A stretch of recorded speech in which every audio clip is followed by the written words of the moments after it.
It's been a very strange time politically for all of us, I feel. I didn't plan on releasing a record during a political time where human rights would be so at the forefront of our minds again. Human rights have always been at the forefront, but it's become a hip subject as well, which is good for human rights, and women's rights, which to me are humans' rights, you know. But I didn't realize that I'd be releasing a record that would be political to most people. I don't feel that I wrote the record thinking about an agenda politically, and that was an interesting hurdle, a blessing and a curse, really, because I was excited that people thought of the record as inspirational and wanted to relate to it as women. A lot of them just saying, you know, thank you for speaking about the woman's perspective. But to me, yeah, I'm not neglecting, or rather, I would say, I feel like where I'm coming from is more a humanist perspective. I just feel like I was writing about personal experiences, things I'd been through, and romanticisms of what I'd been through. And some of it had to deal with being a woman and that perspective, but also just being a human. And I hope that people can relate to it. And in the title, My Woman, I just thought I was being cheeky because it just reminded me of a soul record, the title, My Woman, because it could be both degrading and also just kind of funny. Very simple to me. It didn't mean so much politically to me as it did to everyone else. I'm a writer, first and foremost. I've always been a writer. I always thought I would go into film. Always wanted to make movies. Always wanted to be part of it. Dancer, writer, everything. Musician, all of it. My parents are older, you know. My father's in his 80s, my mother's in her 70s. The people who raised me are from a different time, a different decade. So it affected me growing up. I watched a lot of Bonanza versus watching a lot of Nickelodeon. I watched both, but, you know, there was a gap.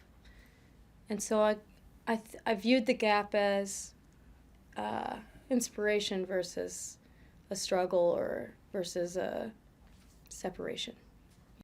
The experimenting with my voice, like, I get so preoccupied with being intellectual and, like, voicing my writer's perspective in previous records and just in my world without music that I forget that I can sing. And I've sang in different voices on other people's records and in collaborations with other people in ways that I would never contribute to my own music. And I wondered why. Why did I do that? So I spent all this energy on this record trying to at least touch base with that thought and be addressing that, like, oh, like, I can sing falsetto on this song and I don't have to do backflips. I don't have to, like, be a yodeler, or, like, I don't have to do all these things. It doesn't drive the point home. For me, if the words land at the right spot, you know, listening to a Leonard Cohen record, growing up 16 years old listening to Leonard Cohen, I was like, I don't like his voice. I really love his poetry. I like that he waits a second or two and then he lands on a word. And I think there's something about that that's really heavy and really powerful. And I think cadence is everything sometimes, even when you don't have a voice, even when you can't do backflips. And so for me, this record was really about scaling it back and trying to find my voice and how I used my voice in different ways on other people's records, on other people's collaborations. And to be intellectual and not lose that, because it's very important to me. It's still centerpiece to my work. Dolly Parton has been an inspiration for you in some respects, as she has for so many people. There's only one Dolly Parton. She is unique and amazing and still is. Yeah. But there is something about her and her persona, in addition to her voice and her songwriting, that stands out? How is it that she has affected you? Her attitude towards her changes, towards her career, her persona versus herself, her mask versus her realness. Yeah, just being able to laugh. I think that's the most important thing at the end of the day. You try to fulfill your dreams. You spend all this time learning about your dreams and then making them happen in your life. But the real work is keeping a sense of humor and remembering why you got into it in the first place. And I love that about her because she's good at that.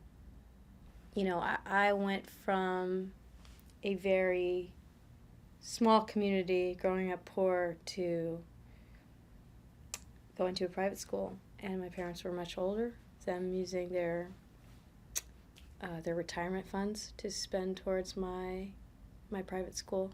And I had no concept of what they were letting go of to do that. But I went to the school and I met a lot of people that wanted to play music, and my class was 25 people at the school. And I was a cheerleader for the basketball team, and I met somebody on a different school's basketball team, and we started talking, and they were in a different band, and we decided to play music together. And his father was a ragtime pianist, and so he had a family of musicians, and so it made sense. We both got together, and then he introduced me to some friends, and then I was in a band. I played some really weird clubs I would have never played as an adult then. There was a place called the Creepy Crawl that doesn't exist anymore in St. Louis, and my parents were very concerned dropping me off there. At the time, before it was pre-Facebook, we had this website called STL Punk, and it was very similar to Facebook, but he didn't patent anything, so he lost, I guess. But STL Punk functioned in a very similar way, and people from all over St. Louis and the county and the suburbs and people in the city where I was from got together and would go to shows. Even as 16, 17-year-olds, they'd call their parents and be like, hey, I want to go to this show. My parents gave me a pager at the time. I didn't have a cell phone. So I'd go to a show, I'd page my parents, okay, I need a ride, you know. And half my friends would have cars that were broken into at the show. I mean, it was a sketchy little place that we would go to shows. And there were several places like that all over the city. And the only music scene that I really was involved in was the noise scene. There wasn't really much of a scene for folk music or country music. It was mostly ambient or noise or punk, you know. And then I met some musicians from Chicago, and they inspired me to move north. And that's when I really started to make an impression on people, or at least I felt like I could be a stranger to a community and start playing music to that community. And met some people in Chicago and started performing there. And now some of those people have worked at labels, they're tour managers, some of them own businesses of their own. And it's weird how you think you're going to be someone totally different, and some people are. Some people end up becoming attorneys or doing something completely different. But it's really fun to me to look back and see that we weren't all wasting our time in vain hosting these DIY shows in the basement. That some of the people I was hanging out with this was part of their life, you know. And even if it's just for a little while, it's part of their life. Sometimes you don't have to say anything, and you feel a connection, and it's just eye contact at the right moment, you know.